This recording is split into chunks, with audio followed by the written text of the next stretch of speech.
Fala, filhotes, vocês estão vivos? No vídeo de agora, vamos falar um pouquinho sobre essa obra aqui, ó. Nietzsche e a gargalhada dionisíaca, a filosofia do riso e do cômico, do Bruno Nepomuceno, do canal Filosofares, da editora Apis, com essa obra aqui, ó. Eu sigo o canal dele, sigo também ele no Instagram.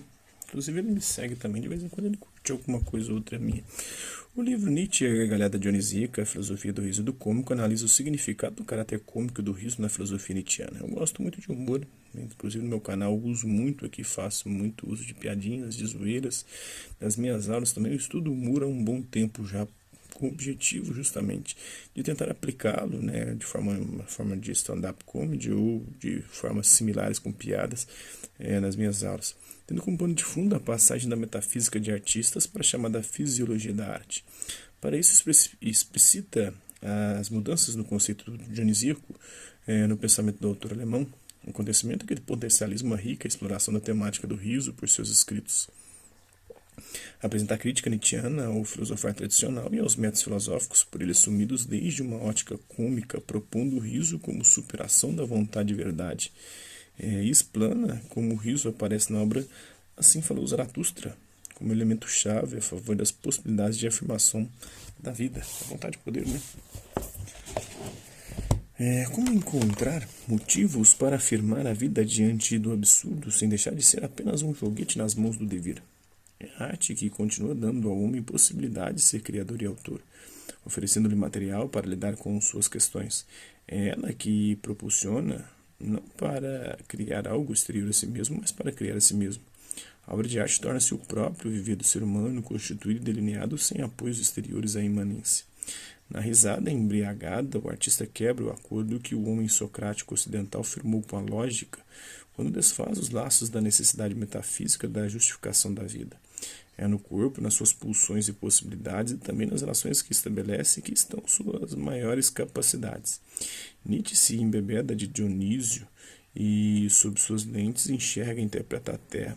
E quem o lê se sente incentivado para que também se lance nesse propósito, porque é a leveza que rege as atitudes humanas e não mais o peso metafísico. A pessoa, interpretando, criando a si mesma e o mundo que a cerca, faz a existência assumir características ficcionais, dando-lhe, portanto, sentido.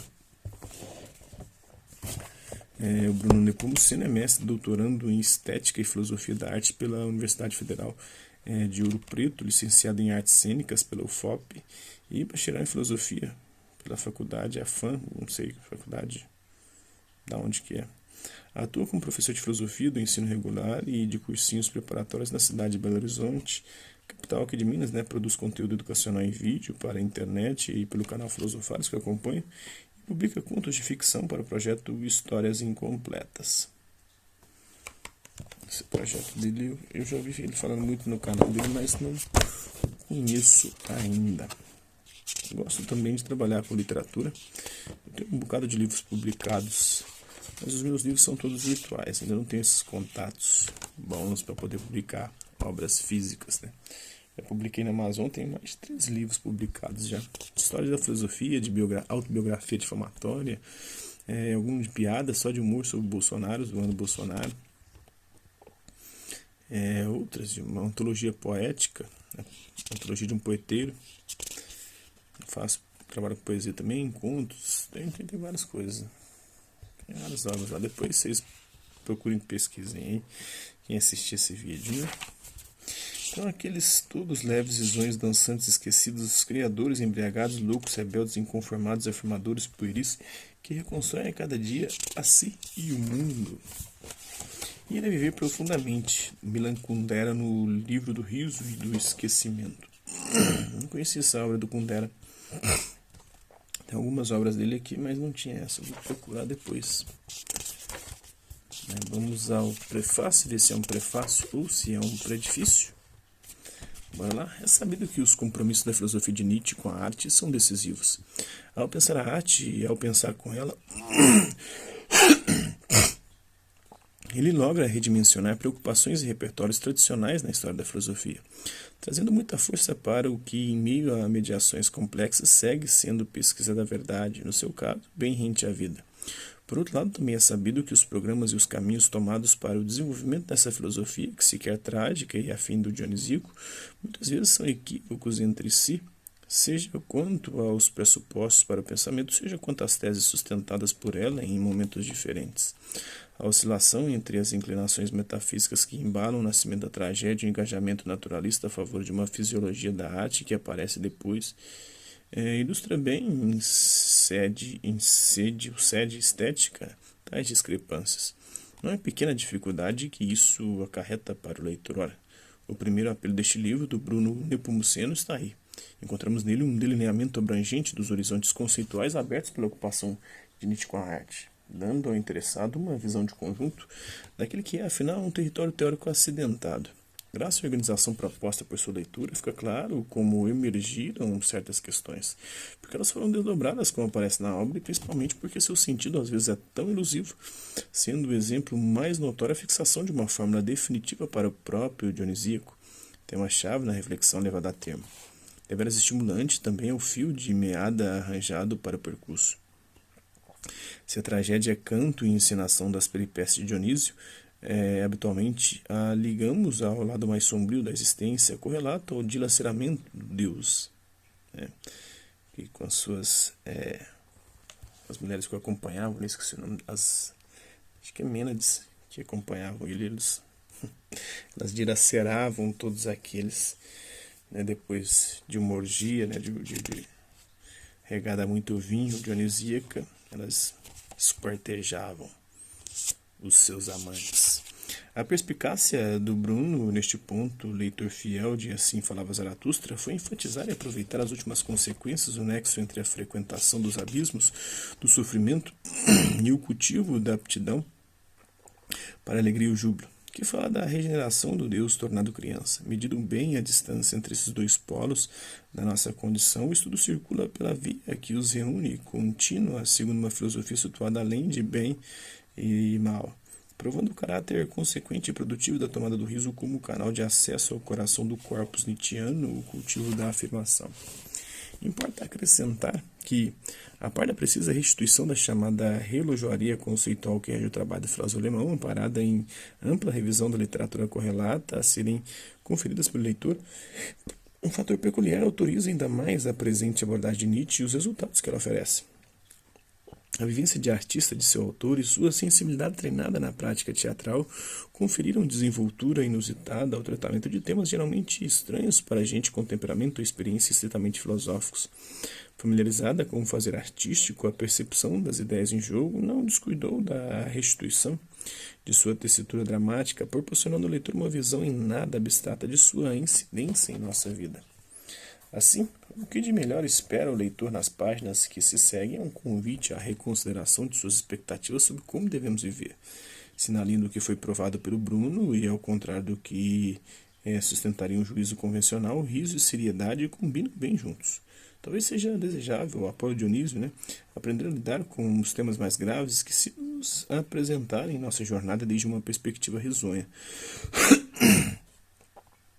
Desse ângulo, aliás, longe de consistir somente no efeito de um funcionamento adequado e pacífico do corpo, a própria saúde de alguém, seu bem maior, como se escuta miúde, seria a função da criatividade com que ele ou ela lida com seus feitos e malfeitos, fracassos e sucesso, imprimindo um caráter próprio à sua forma de viver.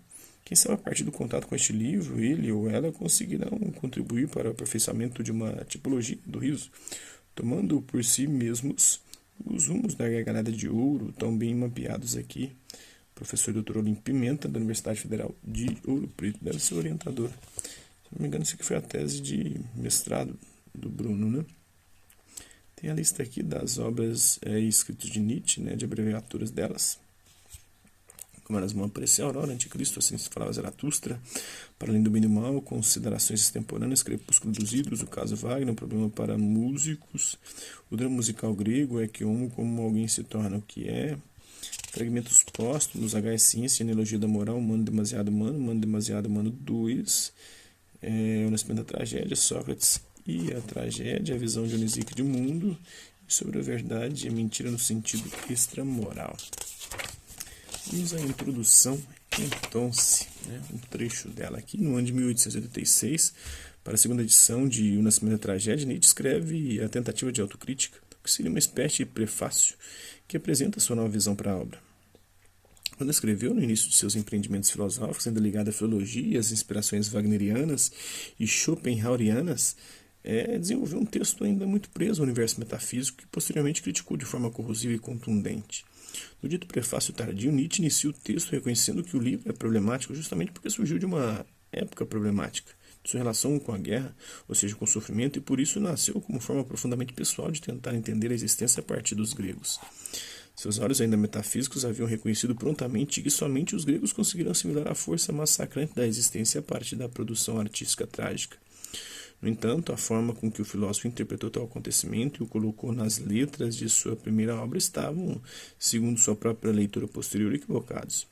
Quando revisitou seus conceitos, ele disse, hoje ele é para mim um livro impossível. Acho-o mal escrito, pesado, penoso, frenético e confuso nas imagens, sentimental, aqui ali açucarado até o feminino, desigual ao machismo. No tempo, ritmo, sem vontade de limpeza lógica, muito convencido e por isso eximindo-se de dar demonstrações, desconfiado inclusive da conveniência do demonstrar, a tentativa de autocrítica do nascimento da tragédia do Nietzsche. Expõe-se então que Nietzsche desloca sua postura em relação ao que havia escrito sobre a tragédia de uma ponta a outra. Mudou não para a admiração pelo povo grego, mas na forma com que enxergava aquela manifestação artística, principalmente nas tragédias. O filósofo deixa o pensamento do consolo metafísico, explicitamente demonstrado pelo sustento da arte nas forças dionisíacas e apolíneas, e parte para os experimentos filosóficos e fisiológicos voltados para a afirmação da vida, a vontade e potência, ou de poder.